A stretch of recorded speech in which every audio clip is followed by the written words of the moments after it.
Hello and welcome to Projector, and on this installment, Josh Brolin and Benicio del Toro return as a Sicario becomes a Soldado. After a group of suicide bombings by men crossing the Mexican border, America is ready to play dirty with the drug cartels, and Matt Graver, played by Josh Brolin, is tasked by the Secretary of Defense, played by Matthew Modine, to make it happen. To do this, Matt reteams with his asset, Alejandro, played by Benicio del Toro, to kidnap Isabel Reeves, played by Isabella Mona, the daughter of a drug kingpin, to start a war among the cartels. But things become complicated, and Graver and Alejandro find their loyalties and consciences tested. I have to admit, I missed Sicario when it came out in 2015. I know it was one of the best reviewed films that year, but it happens. Sometimes things just slip me by. And so I didn't catch up with it until the morning of the day that I had to see this sequel. And if you haven't seen Sicario, it's a really great movie. It's directed by Denis Villeneuve, who was following up his English language debut of Prisoners, and he's since gone on to make Arrival, which I really loved, and Blade Runner 2049. And as you would expect from those credits, it's a gorgeous looking movie shot by Roger Deakins, but it's absolutely filled with slow burning tension. It's a movie that oozes dread. And we're right there alongside Emily Blunt's character. She is our moral compass as we're going through this world of darkness. She's very by the book, which makes her very ill-equipped to handle that world, something that is reiterated by the presence of Brolin's Matt and Del Toro's Alejandro, who really don't have any regard for proper procedure in any form whatsoever, and they have their own shadowy motivations. And at the end of that movie, Blunt discovered that she wasn't best for the world of wolves, as Alejandro puts it, so it's understandable that she's not in the sequel, and Villeneuve and Deakins are not back either, but there are other crucial elements that are back, notably Del Toro and Brolin, but also writer Taylor Sheridan, who wrote the first film, and he also did Hell or High Water, which I really liked. And what this sequel tries to do is try to expand the Sicario from the first film and try to bring it into this new trilogy. And watching the two films back to back, I thought was probably a bad idea in retrospect, because the first movie is so dark and so grim that after watching it, I wondered if I wanted to spend another 2 hours in this world with these characters. But also, I wondered how they would actually be able to make a sequel, because it was fairly self-contained, I have to say. Everything seemed like it was wrapped up at the end of that first movie. And honestly, I don't think Sicario 2 really answers that question. I think that this is pretty much just a pale, inferior copy of the first film. As I was watching this movie, one question really raced through my mind, which was, why? Why was this in any way necessary? I mean, the first film made money, but it wasn't exactly crying out for a sequel, let alone a franchise, which is what this is clearly setting up for. And it's clear, as Soldado proceeds, that things are getting spread thinner and thinner and thinner. The first film was so potent, and it made its point very powerfully. This pretty much just says the same thing, and with a lot of the same imagery, but with a lot less effect. So in the first film, Matt is introduced as wearing a pair of flip-flops, and it's very pivotal to his character. It's a crucial image. It's something that very much reinforces that he is comfortable with his complicity, that he is completely at peace with the world that he inhabits and how amoral he is. And as such, this film then rehashes that image essentially, because the first time you meet Matt, he's traded the flip-flops for a pair of Crocs as he goes in to interrogate a suspect. Same point, not as interestingly done. And a lot of this movie is like that. It's pretty much, do you remember this bit from Sicario? Well, here it is again, but you know, you've kind of seen it all already.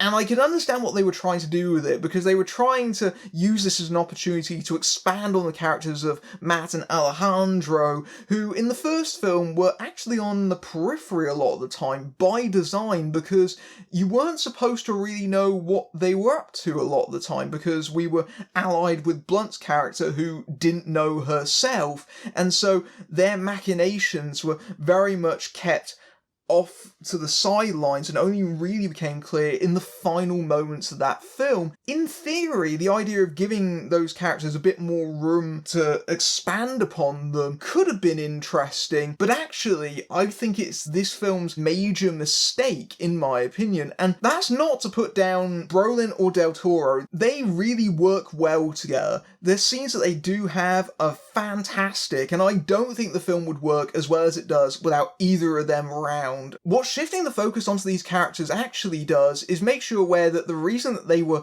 so much on the sidelines of the first movie a lot of the time is because when you see things from their perspective, it gets a lot less interesting. We see a lot of scenes of Matt in government meetings, either on video calls or in person, where he's talking about shadowy deals with the Secretary of Defense, and those scenes are snoozers. They're not at all engaging, and likewise the plot of this film is a bit of a cliche. The idea of a hitman discovering that he has a conscience, that's our moral centre at the heart of this movie, and it's something that I've seen in so many action films I've lost count, and it's representative of a movie that is far more conventional than its predecessor. It's ironically by the book, which is something that you don't want in a Sicario movie. You know, the fact that Matt says no rules this time is actually a bit of a joke. The whole thing that they've spun that off into being the tagline, because really they were far more unleashed in the first film than they ever are here, even though they're supposedly dirtier. I do actually have to give credit to new director Stefano Samilla, because he does a really good job of copying Denis Villeneuve's style, I think. For most casual viewers, I don't think they'll actually be aware that there's been a major change behind the scenes, at least consciously, maybe subconsciously they'll notice it, but on a visual level, it's very much in continuity with the first film, and a lot of the traits of the first film are reincorporated here, like the night vision or the overhead shots, where you got the convoy that looks incredibly tiny and surrounded by these vast expanses where seemingly anything could pop out and attack them. I do think that at best it's a hollow recreation. He's known as a television director, and this is mercenary, to be brutally honest. It's competent, it's well made, but it's just got nothing at the centre of it. And without something for the audience to really grab onto, the film is just simply dull a lot of the time. Sicario by numbers, essentially. The only time where I think the movie genuinely starts to come to life and really starts to have the suspense that Sicario was best known for is in Another Convoy sequence. That was one of the best sequences in the first movie, that whole trip where they go across the border and then back again and they get held up in traffic. Here they replicate that sequence, but this time it's relocated into this dusty, barren stretch of road. They're kind of blind, and it's just built up long enough that you know that something is going to happen. It's just a question of when and how it's going to happen. And once that sequence plays out, you do feel like the characters are genuinely in jeopardy, like anything could happen. But so often in this film, it never feels like the characters are in any real threat, and it's hard to know exactly what the stakes are in any of this, because the story is so very, very convoluted. It just wraps itself up in knots. We have this kidnapping plot, but they have to make it look like another cartel did it, and then they go across and they bring over the border, and then they have to cover up the fact that they did it, so they do this elaborate ruse where they make it look like they've rescued her. Like, I'm explaining this to you, and your eyes are probably glazing over, and that's how it plays out in the film. You go, well, I don't really care about any of this. It's a group of characters trying to instigate a war for reasons, I guess. The only real character that's sort of an innocent in all this is Isabel, the drug kingpin's daughter, and even then she's not an entirely clean character because, of course, she's very much aware of where she comes from. She's introduced in her school beating up another student, and she knows that she can get away with that because, you know my dad, essentially. She thinks that she's impervious to anything, and then she discovers she's not. She's actually very vulnerable, and she has to deal with that, but she also has to deal with the consequences of her privilege, of where she comes from, in a way that she hasn't really done before. And Isabella Mona, who you might recall from the most recent Transformers movie, actually probably gets the most interesting character arc in the movie, at least next to Alejandro. And she stirs in him these feelings that he hasn't felt in a long time. He's mostly been a killing machine, and she, of course, reminds him of his daughter. Those two characters work well off of each other, but the movie never does enough with that particular subplot, even though it's supposed to drive the second half of the movie. The connection between the characters, I think, could have been exploited more. But even Alejandro's arc in this movie is made up of things that we've seen in the first one. Matt brings him in by saying that he can get revenge on the people that killed his family. Well, he did that in the first one. You take away from the impact of that scene, and people who have seen it know which one I'm talking about, if you just retcon a bunch of more people that he has to go after because they played a role in his family's death, because you couldn't figure out a way of bringing him back into the proceedings in any other way. Likewise, the fact that Isabel reminds him of his daughter, well, so did Emily Blunt in the last one. Okay, the character's moral turn and awakening is new, and that really should have been the focus of this movie, but it arrives far too late into the proceedings to really be of interest, and it's unfortunate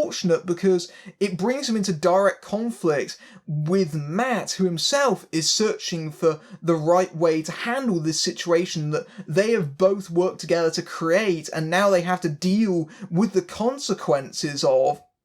That should have been the driving force of the movie, but instead the film just gets knotted in its own convoluted plot. It spends so much time setting up, and then about 2/3 of the way through the movie it goes, those things that you thought were important? Well, actually, they're not anymore. And the film just staggers along to a conclusion. And what makes it worse is the film is absolutely loaded with subplots that, as it progresses, it becomes increasingly clear that the film has no interest in really resolving them because they're going to be saved for the next film. You have Catherine Keener as Matt's boss, essentially, to look like a worse person than Matt is so that we sort of empathise with him a bit more, and it's kind of implied that she might be the focus of the next one.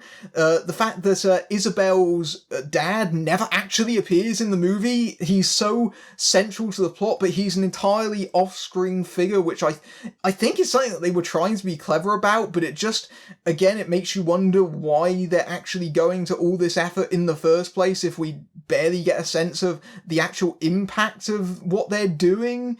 And what the film really spends far too much time on is that in the first film, there was this subplot that ran parallel through the movie of this corrupt cop, and it ran all the way through it, and you were wondering when the plots were going to intersect. And when it does, it turns out that he had a key role in the proceedings, but it was also there to give you a sense of the kind of battle on the border from a more personal level of the actual human cost and casualty of it. This guy actually had a family and everything. They try to do the same thing here. There is a crucial character of a boy who is lured in to helping smuggle people across the border, and he's really kind of driven into this world of crime. It's like if in the first film, if it cut to that cop character every 15 minutes, really kind of distracted from the main action. It's something that, again, that they were obviously only including because they know, well, we've got plans. we've definitely got a lot of plans, and I'm finding that I'm getting less tolerant of sequels that are simply there to set up for having more sequels, because really, what you should be doing with a sequel is delivering the whole story, not delivering half of one and then going, well, tune in next time. The last 20 minutes of this movie are very bad. The rest of it is passable in a mediocre kind of way, but I think that the ending here will leave a sour taste in a lot of audience members' mouths, especially as they come to realise that this isn't going to have a very satisfactory conclusion. In fact, that's probably putting it mildly. This is very underwhelming and disappointing in the last stretch, especially because the movie gestures into doing something potentially risky, and I was thinking to myself, well, that might elevate the movie if they actually have the courage of their convictions to follow through on it, and then they walk it back, and it's the most ridiculous thing. It's the point where this series that has prided itself on its grit and verisimilitude just gets silly. It's a move the first film would have never done. The first Sicario didn't pull any punches. At least it never felt like that to me. This one does that a lot, and the last one that it pulls is the most insulting of all. And to make matters worse, the film actually goes on a scene longer than it should do, because its final scene is sequel bait. It sets up this cliffhanger for the next entry that is simply groan-worthy and just adds salt into the wound of what has just transpired on screen.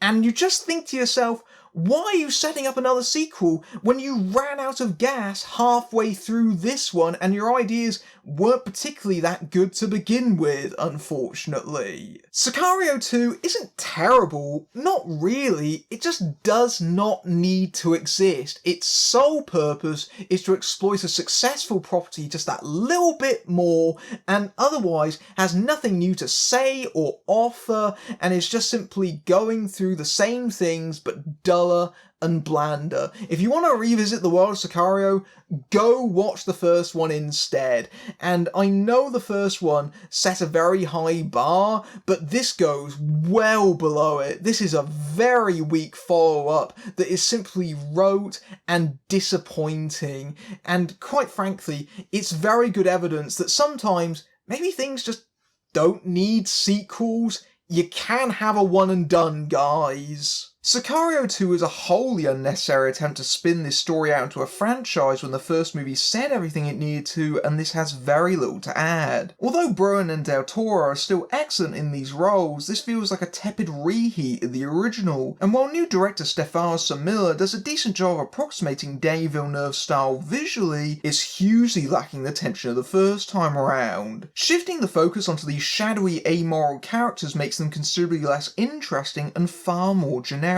with no real entry point to the story, which is both overcomplicated and underdeveloped. Worse, it abandons itself midway through, limping along to a very weak and unsatisfying hook for another sequel, even though it doesn't have enough ideas to sustain this dull reprisal, let alone another one. If you like this review, then you can follow me on Patreon, where you can see my reviews early among other perks, but until next time, I'm Matthew Buck, fading out.